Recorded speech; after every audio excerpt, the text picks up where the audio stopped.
Antonio Gómez Ródenas.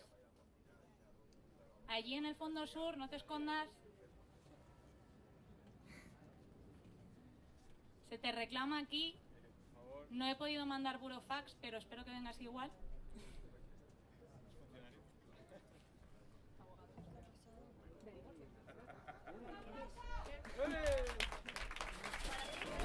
No, no te acerques más, no te acerques más.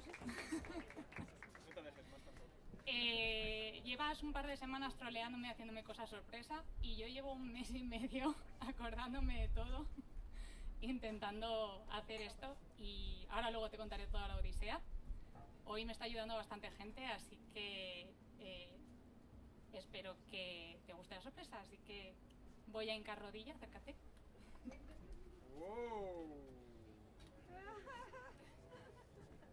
¿Quieres bailar conmigo toda la vida? ¿Ha dicho que sí? No es un anillo, ábrelo. ¡Bravo! ¡Viva la novia!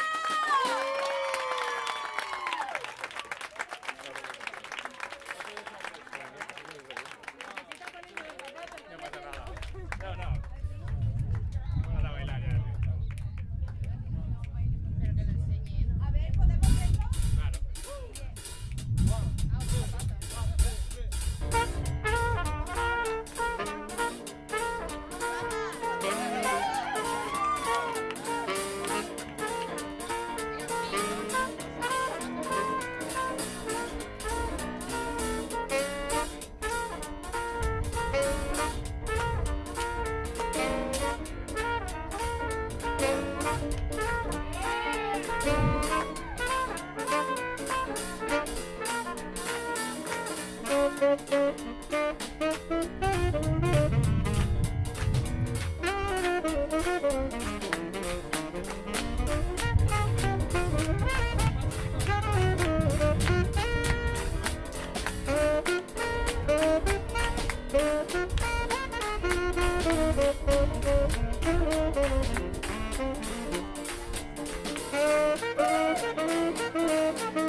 Increíble, increíble, qué momentazo, gracias.